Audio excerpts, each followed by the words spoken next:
আজকের ভিডিওতে আমি কথা বলবো ভিভো নতুন একটি মোবাইল Vivo Y02s মোবাইলটি নিয়ে। তো ভিভো 13,000 টাকার ভিতরে গর্জিয়াস লুক এবং 5000 mAh এর ব্যাটারি সহ নতুন একটি মোবাইল লঞ্চ করেছে Vivo Y02s মোবাইল। তো আপনারা যারা ভিভোর মোবাইল পছন্দ করেন তাদের জন্য ভিডিওটি খুবই গুরুত্বপূর্ণ হবে। তো আজকে আমি আলোচনা করব এই ফোনটির ফুল স্পেসিফিকেশন এবং 13,000 টাকার বাজেটের ভিতরে এই ফোনটি কেমন হবে এবং আপনারা এই ফোনটির দাম কত সকল কিছু আলোচনা করব। তো আপনারা যদি ভিডিওটি সম্পূর্ণ দেখেন তাহলে আপনারা এই Vivo Y02s মোবাইলটি সম্পর্কে জানতে পারবেন। তো আসসালামু আলাইকুম ভিউয়ার্স, ওয়েলকাম টু টেকইনফিনিটি। আমি আছি মিনহাস আপনাদের সাথে। তো চলেন শুরু করি। তো আপনারা যারা আমার চ্যানেলে নতুন রয়েছেন তারা অবশ্যই আমার চ্যানেলটি সাবস্ক্রাইব করে দিবেন।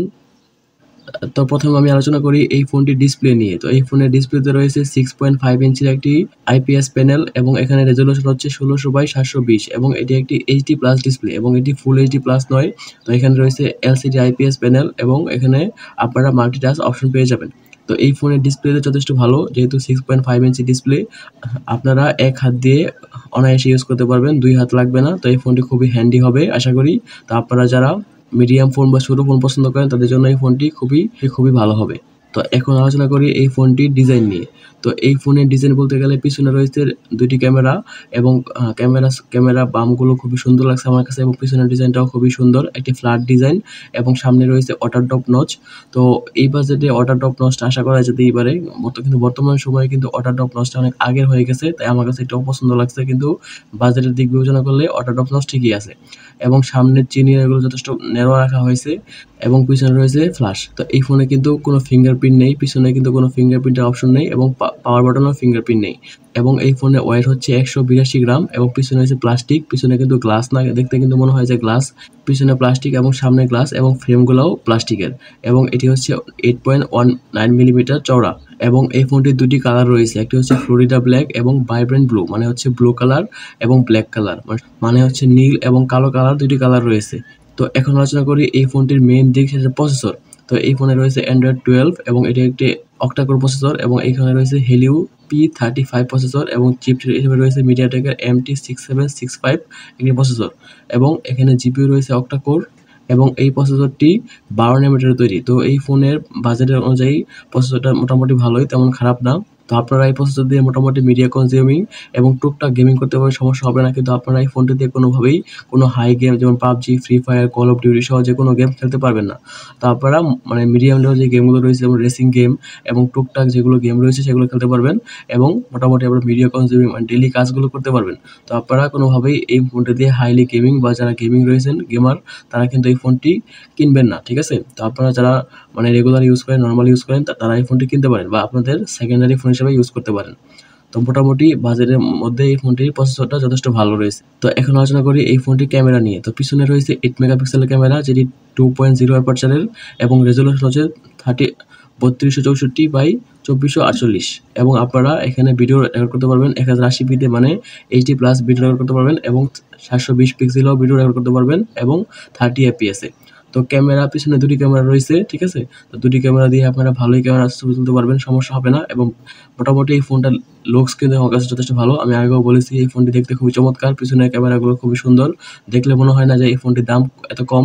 তো আপনারা যারা মোটামুটি ভালো লুকস এবং কম দামের মধ্যে ভিভো ফোন পছন্দ করেন তাদের জন্য এই ফোনটি একটি ভালো ফোন হবে। তো এখন আলোচনা করি এই ফোনটির সামনে ক্যামেরা নিয়ে। তো এই ফোনের সামনে ক্যামেরা মানে ফ্রন্ট ক্যামেরা। তো ফ্রন্টে রয়েছে 5 মেগাপিক্সেলের ক্যামেরা, যেটি 2.2 অ্যাপারচারের এবং রেজোলিউশন হচ্ছে 2552x1944 এবং এখানে আপনারা 720 পিক্সেলে ভিডিও রেকর্ড করতে পারবেন, মানে এখানে HD প্লাস না, নর্মাল HDতে আপনারা ভিডিও রেকর্ড করতে পারবেন এবং কোনো স্টেবিলাইজেশন নাই। আপনারা ভিডিও রেকর্ড করলে কিন্তু শিখি ভাব থাকবে সামনে এবং পিছনে দুটোতেই, ঠিক আছে? তো আপনারা এটার সাথে গিম্বল ইউজ করতে পারেন, তাহলে আপনারা ভালো ভিডিও রেকর্ড করতে পারবেন। তো এখন আলোচনা করি এই ফোনটির স্টোরেজ নিয়ে। তো স্টোরেজের মধ্যে কিন্তু অনেকগুলো ভেরিয়েন্ট রয়েছে।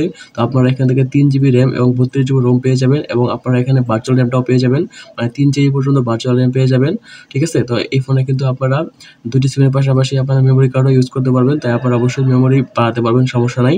এখানে র্যাম 3GB এবং রোম 32GB। তো আপনারা এখানে 2-4GB র্যাম ভেরিয়েন্টও পেতে পারেন এবং আপনারা মেমোরি কার্ডও ইউজ করতে পারবেন, সমস্যা নেই। তো এখন আলোচনা করি এই ফোনটির কিছু আদার্স ফিচার নিয়ে। তো এখানে মোটামুটি এই ফোনের একটি ভালো দিক হচ্ছে এখানে রয়েছে 5000 mAh ব্যাটারি এবং এখানে রয়েছে 10 ওয়াটের ফাস্ট চার্জার এবং এখানে রয়েছে রিভার্স চার্জের সুবিধা, মানে আপনারা এই ফোনটি দিয়ে অন্য কোনো মোবাইল বা অন্য কোনো গ্যাজেট আপনারা চার্জ করতে পারবেন 5 ওয়াট রিভার্স চার্জার আর কি।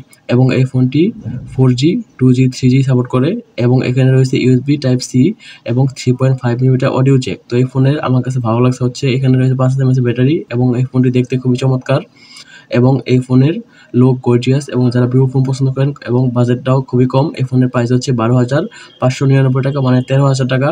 যদি আপনার কম বেশি হয় মানে 12,500 টাকার ভিতরে এই ফোনটি পেয়ে যাবেন এবং আপনারা যদি আনঅফিসিয়াল কিনেন অথবা কোনো দোকান থেকে কিনেন তাহলে আপনারা 12,000 টাকার ভিতরেই এই ফোনটি আশা করি কিনতে পারবেন। তো 12,000 টাকা বা 12,500 টাকার ভিতরে এই ফোনটি যথেষ্ট ভালো এবং যেহেতু ভিভোর ফোন এবং ভিভোর ফোনগুলোর দাম তুলনামূলক একটু বেশি হয়ে থাকে এবং এই ফোনটি দেখতেও খুবই সুন্দর এবং নতুন ফোন এবং মোটামুটি ব্যাটারি ব্যাকআপ ভালো এবং আপনারা যারা রেগুলার ইউজ করেন তাদের জন্য এই ফোনটি খুবই ভালো হবে। মানে গেমার না, জাস্ট নর্মাল ইউজ করেন তাদের জন্য এই ফোনটি যথেষ্ট ভালো। ক্যামেরা ভালো, দেখতে সুন্দর এবং ব্যাটারি ভালো। USB টাইপ সি রয়েছে, 10 ওয়াটের ফাস্ট চার্জার। তো সব দিক মিলিয়ে ফোনটি মোটামুটি 13,000 টাকার ভিতরে একটি ভালো প্যাকেজ হতে পারে। তো আপনারা যে কোনো অফিসিয়াল দোকানের থেকে এই ফোনটি পেয়ে যাবেন এবং আপনারা যে কোনো আনঅফিসিয়াল দোকানেও এই ফোনটি পেয়ে যাবেন। তো ভিডিওটি ভালো লাগলে অবশ্যই লাইক করে দিবেন এবং আপনার কাছে ভিডিওটি কেমন লাগলো অবশ্যই কমেন্ট করে জানাবেন। আর এরকম ভিডিও পাওয়ার জন্য অবশ্যই আমার চ্যানেলটি সাবস্ক্রাইব করে দিবেন এবং আপনারা যারা ইনফিনিক্স মোবাইল ইউজ করেন, ইনফিনিক্স মোবাইলে যে কোনো সেটিং বা যে কোনো ট্রিক্স সহ কম্পিউটার সহ যে কোনো ট্রিক্স দেখার জন্য অবশ্যই আমার চ্যানেলটি ভিজিট করতে পারেন, তাহলে আপনারা অনেক কিছু শিখতে পারবেন। এবং আপনার যে কোনো সমস্যা থাকে মোবাইল নিয়ে বা কম্পিউটার নিয়ে তাহলে অবশ্যই কমেন্ট করে জানাবেন, আশা করি সাহায্য করার চেষ্টা করব। তো সবাইকে অসংখ্য ধন্যবাদ ভিডিওটি দেখার জন্য।